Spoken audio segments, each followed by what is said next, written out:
देखिए, सूडान में जो परिवार फंसा हुआ था, वो जो है आज अपने वतन वापसी उन्होंने किया, बाहर लौटा है, जीत वो पहुंच चुके हैं, जो है सलामत है। इनकी मैसेज है, ये अमन है। तो एक छोटी बच्ची है जो करीबन 3 साल की है, तो सुरक्षित परिवार जो है आज जेल पहुंच चुका है। इनसे बात करें कैसा इनका वहाँ पे रहे, किस तरह से दिक्कतें आई। अमन जी, आप फंसे हुए थे सूडान में, किस तरह से देखते हैं आप, कैसी दिक्कतें आई आपको, थोड़ा शेयर करें।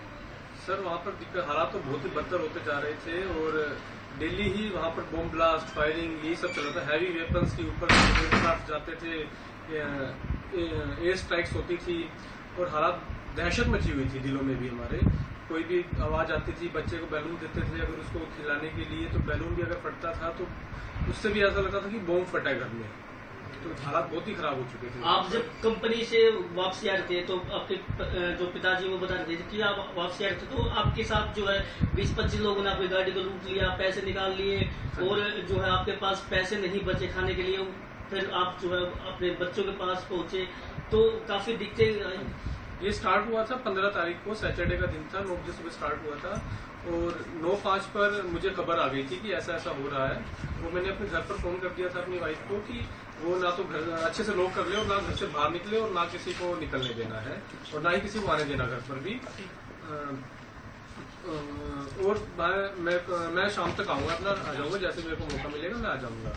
लेकिन जब मैं निकलने लगा 4 बजे, मैं क्योंकि कोई ऐसा सुधरने का कोई लग नहीं रहा था, मैं 4 बजे निकलने की ट्राई किया और सर वहां पर मेरे जैसे फैक्ट्री से थोड़ा सा आगे गया, वहां पर उनका चेक पोस्ट था, उन्होंने मेरे को रुकवा लिया, मेरे को साइड में खड़ा कर दिया। मेरे साथ एक सूडानी भी था जो आगे वाली गाड़ी में था, मैं उसी को फॉलो करता हुआ जा रहा था। हम दोनों को उतार के खड़ा कर दिया साइड में और गन पॉइंट्स पे, उनके पास हैवी वेपन्स थी, गन्स, हमने खड़ा कर दिया और हमारी गाड़ी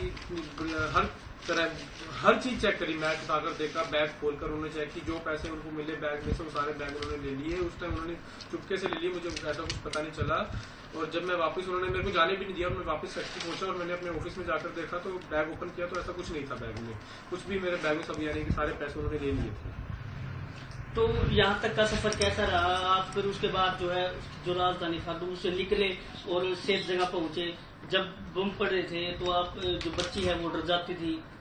हमारे पास राशन भी खत्म हो गया था। मेरा 20 तारीख की बात है, रात को 12:30 बजे वहाँ हमारे घर के साथ वाले घर में ही एक ब्लास्ट हुआ था।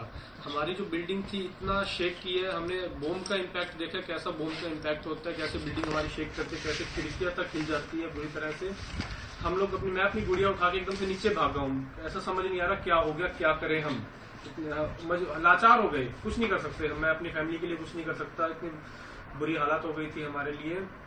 हम वहां पर नीचे ग्राउंड फ्लोर पर एक हॉल था, उसी पर ही बैठे हुए थे और 3 घंटे हम वहीं बैठे रहे, सभी पूरी बिल्डिंग के हमारे जितने भी थे। और एक लेडी की, जो साथ वाले घर में ब्लास्ट हुआ है, उस लेडी की ऑन द स्पॉट डेथ हो गई है।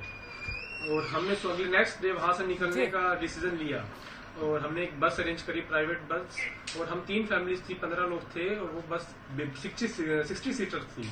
उस बस से हम बाहर निकले हैं, हम पोर्ट छुड़ाना है जैसे तैसे, कि हमने सोचा कि यहाँ भी अगर हम मर सकते हैं, हमने एक रिस्क लिया हमने निकलने के लिए। हमने सबसे पूछा निकलने के लिए। चलिए परमजीत, बहुत बहुत शुक्रिया आपका।